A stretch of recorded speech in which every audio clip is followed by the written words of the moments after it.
ছেড়ে দাও, আমাদের ছেড়ে দাও, ছেড়ে দাও, ছেড়ে দাও, আমাদের ছেড়ে দাও, আমাদের ক্ষমা করে দাও, ভুল হয়ে গেছে, ভুল হয়ে গেছে, আমাদের ছেড়ে দাও, ছেড়ে দাও।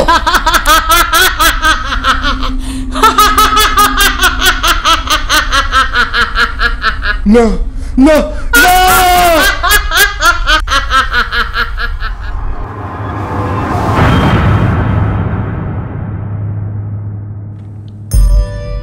বাংলা সাহিত্য অবলম্বনে হরর, সাসপেন্স, কমেডি এবং থ্রিলার গল্প নিয়ে হাজির হলাম আমরা, স্যাটারডে থ্রিলস। আজকের নিবেদন স্যাটারডে থ্রিলসের নিজস্ব গল্প, অদ্ভুতুরে প্রেমের কাহিনী। প্রধান চরিত্রে সৌনক, পুলিশ ইন্সপেক্টর, দুটি ছেলে এবং লিয়া। গল্প পাঠে রাজীব। শুরু হচ্ছে অদ্ভুতুরে প্রেমের কাহিনী।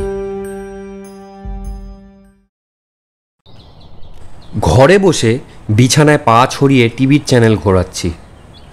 হঠাৎ খবরের চ্যানেলে চোখ পড়ল। কলকাতায় রহস্যজনকভাবে 2 যুবকের মৃত্যু। কয়েকজন মানিকতলা সেমেট্রির পাশে তাদের রাতের বেলায় দেখেন। সকালে আশেপাশের লোকজনই তাদের সেমেট্রির পাশ থেকে মৃত অবস্থায় উদ্ধার করেন। এখন রহস্য হচ্ছে তাদের মৃত্যুর কোনো কারণ খুঁজে পাওয়া যাচ্ছে না, কারণ শরীরে কোনো ক্ষত বা দাগের চিহ্ন মেলেনি। ঘটনাটি শহরে বেশ চাঞ্চল্য সৃষ্টি করেছে। 2টি যুবকের একই সাথে মৃত্যু, ব্যাপারটি মোটেও কোইন্সিডেন্ট বলে মনে করছেন না পুলিশ প্রশাসন। টিভি বন্ধ করে দিলাম, উঠে পড়লাম বিছানা থেকে। অনেকটা বেলা হলো, এবার অফিসের জন্য রেডি হতে হবে। মাকে তোয়ালেটা এনে দিতে বললাম। মা এসে তোয়ালে দিয়ে যাচ্ছিল, ঠিক তখনই বাইরে থেকে দরজা ধাক্কানোর শব্দ পেলাম। মা বলল মাস শেষ হয়ে এসছে, দুধওয়ালা বোধহয় টাকাটাও নিয়ে যাবে। এই বলে মা চলে গেল। আমি আলমারি থেকে প্যান্ট শার্ট বার করে বিছানায় রেখে সবে স্নান করতে যাব, এমন সময় মা ফিরে এলো। দেখলাম মায়ের মুখটা কেমন ফ্যাকাশে হয়ে গেছে। মাকে জিজ্ঞেস করলাম, কি হয়েছে? মা আমতা আমতা করে বলল, বাবু, পুলিশ এসেছে। আমি দরজার দিকে এগিয়ে গেলাম। মাও দেখলাম পিছন পিছন এলো। দরজার কাছে পৌঁছে দেখি কয়েকজন পুলিশ দাঁড়িয়ে আছে, ভিতরের দিকেই তাকিয়ে আছে। আমি তাদের সামনে গিয়ে দাঁড়াতেই তাদের একজন জিজ্ঞেস করলেন, আপনি কি মিস্টার সৌনক রায়? হ্যাঁ আমি। বলুন কি চাই? আপনাকে আমাদের সাথে থানায় যেতে হবে। কেন বলুন তো? মানিকতলা সেমেট্রির পাশে যে ছেলে দুটি খুন হয়েছে, তাদের ব্যাপারে আমরা আপনার সাথে কিছু কথা বলতে চাই। দেখুন, প্রথমত আমি কেন থানায় যাব, আর দ্বিতীয়ত এসব ব্যাপারে আপনারা আমায় জিজ্ঞেস করছেন কেন? আমি কেনই বা এই খুনের ব্যাপারে জানবো? আচ্ছা, আপনি রাত 12টা নাগাদ কোথায় ছিলেন? রাস্তায় ছিলাম, বাড়ি ফিরছিলাম। কিন্তু আপনার অফিস তো 6:30 পর্যন্ত। এতক্ষণ আপনি কোথায় ছিলেন? দেখুন, সেটা আমার ব্যক্তিগত ব্যাপার। এই সব উত্তর আমি আপনাদের কেন দিতে যাব? আর আপনাদের কি মনে হচ্ছে খুনগুলো আমি করেছি? মিস্টার রায়, যেটা জিজ্ঞেস করেছি সেটার উত্তর দিন। আপনি ওই সময় কোথায় ছিলেন? আমি ঘড়ি দেখিনি তখন। আমি বলছি, আপনি কোথায় ছিলেন? আপনি ছিলেন মানিকতলা সেমেট্রির রাস্তায়। হ্যাঁ তো? সেখানে আপনার সাথে মৃত যুবক দুটির দেখাও হয় এবং বচসাও হয়। আপনাদের মধ্যে বোধহয় হাতাহাতিটাও চলে এবং তার ফলে আপনার অফিসের আইডিটা ওখানে পড়ে যায়। এই নিন সেই আইডিটা। হ্যাঁ, এটা আমারই। কিন্তু এতে কি প্রমাণ হয় আমি করেছি খুনগুলো? আপনার সাথে কি নিয়ে হাতাহাতি হয়েছিল ছেলেগুলো? ওরা একটা মেয়েকে জোর করে টেনে নিয়ে যাচ্ছিল এবং অসভ্য ব্যবহার করছিল। আমি শুধু সেটার বিরুদ্ধে রুখে দাঁড়িয়েছিলাম, এর অধিক কিচ্ছু নয়। তাহলে ওদের খুন কে করলো?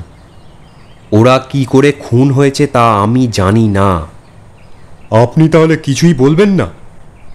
যা বলার তা আমি বলে দিয়েছি স্যার। এর বেশি কিছু ঘটলে আমি অবশ্যই জানাতাম। আর আমার মোটিভটাই বা কি বলতে পারেন? হয়তো বা রাগের মাথায়। What rubbish! রাবিশ কিনা সেটা আমরা দেখব। বডিগুলো পোস্টমর্টম করতে দেওয়া হয়েছে, রিপোর্ট আসলেই বোঝা যাবে কে রাবিশ বকছে। আপনার বিরুদ্ধে যদি কোনো জোরালো প্রমাণ আমরা পাই, তাহলে আপনার খুব খারাপ অবস্থা হবে, মনে রাখবেন। বেশ, তো আগে পোস্টমর্টমের রিপোর্টটা আসুক, প্রমাণ জোগাড় করুন, তারপর না হয় খারাপ অবস্থা করবেন। চলো। বলে পুলিশটি তাদের সঙ্গী সাথীদের নিয়ে বিদায় হলেন। ওদের বিদায় দিয়ে দরজা বন্ধ করে ঘুরে দেখি মা পিছনে দাঁড়িয়ে। মা খুব ভয় পেয়েছে। ভয় ভয়ে সে বলল, বাবা, ওরা কি বলছে? এসব কি হচ্ছে? তুই কি করেছিস? আমি কোনো খুন টুন করিনি মা। কিন্তু ওরা যে প্রমাণ খুঁজছে বাবা। আমিও দেখি না ওরা কি করে আমার বিরুদ্ধে প্রমাণ আনে। যে কাজ আমি করিনি সেটার বিরুদ্ধে ওরা প্রমাণ কি করে আনবে? এই বলে আমি চলে গেলাম স্নান করতে। কিন্তু মায়ের মুখের দিকে দেখে মনে হলো না যে সে নিশ্চিন্ত হয়েছে। আসলে মা তো সন্তানের কোনো অনিষ্ট হোক সে সেটা সহ্য করতে পারে না। অফিস থেকে আজ তাড়াতাড়ি ঘরে চলে এলাম। মা খুব চিন্তা করছে, তাই মায়ের সাথে থাকাটা দরকার। তাতে যদি একটু নিশ্চিন্ত হয়। অফিসেরই কাগজপত্র ঘাঁটাঘাঁটি করছিলাম, বাইরের দরজায় আঘাত পড়ল। আমিই গেলাম দরজা খুলতে। খুলে দেখি ইন্সপেক্টরটি আবার এসেছেন। আমি কথা বললাম প্রথমে। কি, কোনো প্রমাণ পেলেন? রিপোর্ট আমরা পেয়েছি, কিন্তু কি? যুবক দুটির মৃত্যুর কারণ হার্ট ফেল। তারা মৃত্যুর সময় এমন কিছু দেখেছিল যা দেখে তারা ভীষণ ভয় পায় এবং তৎক্ষণাৎ হার্ট ফেল করে মারা যায়। এবার কি বলতে চান? আমি তাদের ভয় দেখিয়েছি নাকি? আমি ভয় দেখিয়ে একেবারে হার্ট ফেল করিয়ে দিলাম, তাই তো? তার আগে আপনি বলুন তো, আপনি রোজ ওই কবরস্থানে কি করতে যান? আপনাকে ওখানে অনেক রাত অবধি ঘুরঘুর করতে দেখা যায়। ইভেন আমরা জানতে পেরেছি আপনি সেখানে একা একাই কারোর উদ্দেশ্যে কথা বলেন। কেসটা কি বলুন তো? এর সাথে মৃত্যুর কি যোগাযোগ বলবেন? মৃত্যুগুলো কোনো স্বাভাবিক কারণে হয়নি, সেটা নিশ্চয়ই বুঝতে পারছেন। আমাদের ধারণা ছেলেগুলো যেভাবে ভয় পেয়েছিল এতে কোনো অশরীরীর হাত আছে। হোয়াট? আপনি কি পাগল হয়েছেন? অশরীরী? সিরিয়াসলি আপনারা এসবে বিশ্বাস করেন? আপনাদের সিস্টেম এটা মেনে নেবে? শুনেছি আপনার গার্লফ্রেন্ড নাকি এই সেমিট্রিতেই আছে। হ্যাঁ আছে, তাতে কি? আমরা ওনার কবর খুঁড়ে দেখতে চাই। মানে কি বলছেন কি আপনারা? মানে বলতে চাইছি, আমরা কবর খুঁড়ে দেখতে চাই ওখানে মেয়েটির বডির অংশ বিশেষ আছে কিনা। কি হবে তাতে? কিছুই না, কিছু যদি অস্বাভাবিক পাওয়া যায় যেটা ওই মৃত ছেলেগুলোর সাথে কানেক্টেড, সেই জন্যই আর কি। এটা ঠিক করছেন না আপনারা, এটা করতে পারেন না। কেন পারি না? এই দেখুন গভর্নমেন্টের কাগজ, আমরা নিশ্চয়ই পারি। আমি কাগজটা তার হাত থেকে নিয়ে দেখলাম। কিছুক্ষণ চুপ থেকে আমি সেই কাগজটা ফেরত দিয়ে বললাম, বেশ, আপনাদের যখন এতই শখ, খুঁড়ুন। আমার আর কিছু বলার নেই। অনেক ধন্যবাদ। কবে খুঁড়বেন? আজ রাতেই 10টা নাগাদ। আপনিও আসবেন? আসব। 9:30টার মধ্যে ওখানে গিয়ে হাজির হলাম। সেখানে অনেক লোকজন জড়ো হয়েছে। পুলিশ ইন্সপেক্টর কাজের তদারক করছে। আজ খুব সম্ভবত অমাবস্যা, কারণ আকাশে চাঁদের কোনো চিহ্ন নেই। জায়গাটা কেমন থমথম করছে। আমি সেমেট্রির এক কোণে দাঁড়িয়ে সবাইকে দেখতে লাগলাম। খোঁড়াখুড়ির কাজ আরম্ভ হয়ে গেছে। আমি এক দৃষ্টে কবরের দিকে তাকিয়ে রইলাম। হঠাৎ যেখানে খোঁড়াখুঁড়ি হচ্ছিল অর্থাৎ লিয়ার কবরে, সেখানের মাটিতে মৃদু কম্পন সৃষ্টি হয়েছে। কোথা থেকে দমকা হাওয়ার সাথে একরাশ ছাই রঙের ধোঁয়া এসে পুরো কবরস্থান ছেয়ে ফেলল। আবছা ধোঁয়ার মধ্যেই সকলের নজরে পড়ল কবরটার দিকে। যে কবর এতক্ষণে খুঁড়ে তার মাটি পাশে সরিয়ে রাখছিল ভাড়ার লোকগুলো, সেই মাটি আপনা থেকেই ভরে যাচ্ছে কবরের মধ্যে। যেসব লোকগুলো মাটি খুঁড়ছিল, ভয় আতঙ্কে চিৎকার করতে করতে তারা এদিক ওদিক ছুটে পালালো। পুলিশগুলো ভয় পেয়েছে, কারণ তারাও ভাড়ার লোকগুলো পিছন পিছন দৌড় দিল। পালালাম না কেবল আমি, একভাবে যেখানে দাঁড়িয়েছিলাম ঠিক সেখানেই দাঁড়িয়ে সব দেখতে থাকলাম। এরকম যে কিছু একটা হবে তা আমি আগেই বুঝতে পেরেছিলাম। হঠাৎ করেই পরিবেশ আবার শান্ত হয়ে গেল। আমি আমার কাঁধে একটা আলতো ছোঁয়া অনুভব করলাম। ঘুরে দেখি লিয়া এসেছে। ঠিক লিয়া নয়, আসলে লিয়ার অশরীরই এসেছে। লিয়া হেসে বলল, ভয় পেয়েছ? তোমায় আবার ভয় কিসের? আমি তো জানি এগুলো তুমিই করেছো। বাবা, কত জানো। জানো, পুলিশের কাছ থেকে আর নিষ্কৃতি নেই বোধহয়। ওরা যা ভয় পেয়েছে, ব্যাপারটা নিয়ে ভালোভাবে দেখবে অবশ্যই। আর না হলে আমি আছি তো, তোমার চিন্তা কি? আমি এসব নিয়ে চিন্তা করি না লিয়া। আমার একটাই চিন্তা, তুমি আমায় ছেড়ে যাবে না তো? যাব না।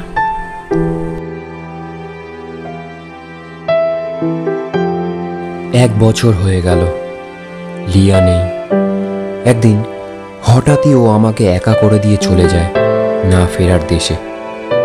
আমি এতটাই ভেঙে পড়েছিলাম যে না ঠিক করে খেতাম, না কারোর সাথে কোনো কথা বলতাম। সারা দিন ঘরে নিজেকে বন্দি করে রাখতাম, আর রাতে লিয়ার কবরের পাশে বসে থাকতাম। একদিন ঠিক সেরকমভাবেই বসে আছি, পিছন থেকে একটা কণ্ঠ ভেসে এলো। শৌনক? ওটা লিয়ার কণ্ঠ। আমি চমকে উঠে পিছনে ফিরলাম। হ্যাঁ, লিয়া।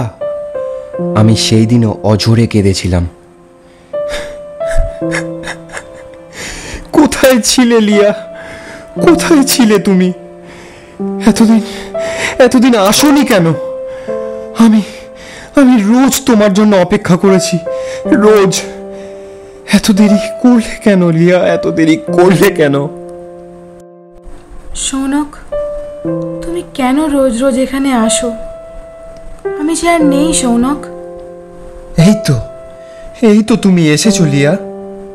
সব পাল্টে গেছে শৌনক, মৃত্যু সব পাল্টে দিয়েছে। আমি কিন্তু সশরীরে আসিনি। কিচ্ছু যায় আসে না আমার, তুমি এসেছো, এটাই যথেষ্ট। তুমি কেন এরকম করছো বলো তো? কেন কষ্ট দিচ্ছ নিজেকে?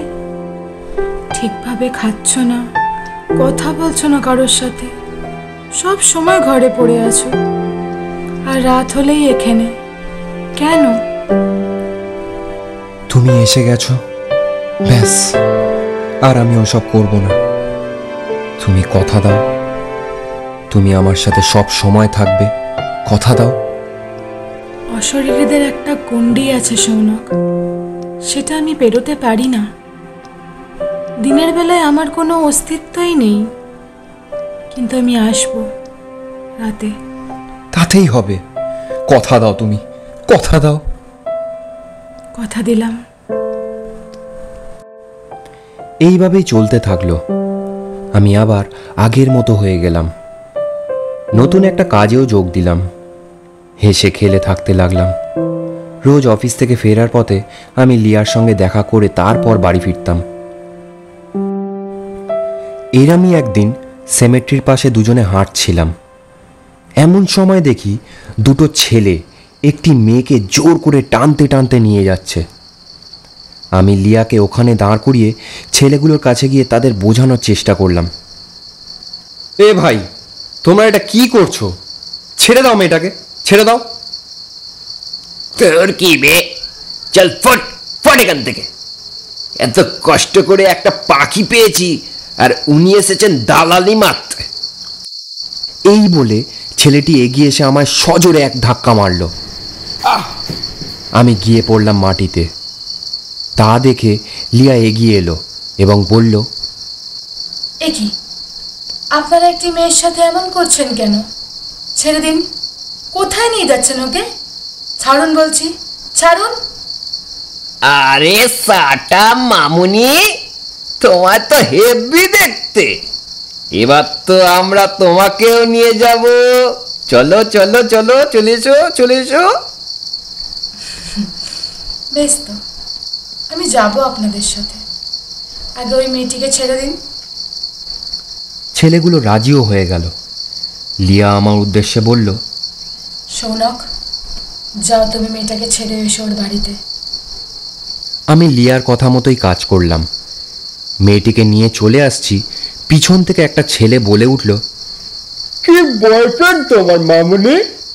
তোমার আমাদের হাতে তুলে দিয়ে চলে গেল? বাহ বাহ, তা বেশ ভালোই হলো। চলো চলো, আমাদের সাথে চলো। আমি কোনো রিয়্যাক্ট করলাম না, কেবল মনে মনে হাসতে হাসতে চলে এলাম। ওরা ওদের বিপদ নিজেরাই ডেকে এনেছে।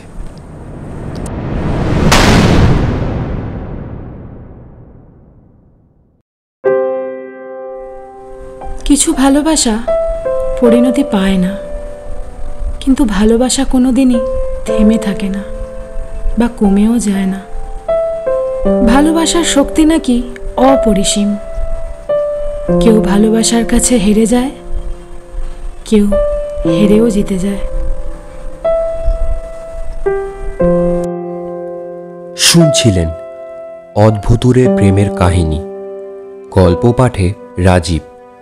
সমস্ত পরিকল্পনা ও পরিচালনায় শাওনি। সাউন্ড ও পোস্টার ডিজাইনে শাওনি। গল্পটি কেমন লাগলো অবশ্যই কমেন্ট করে জানাবেন।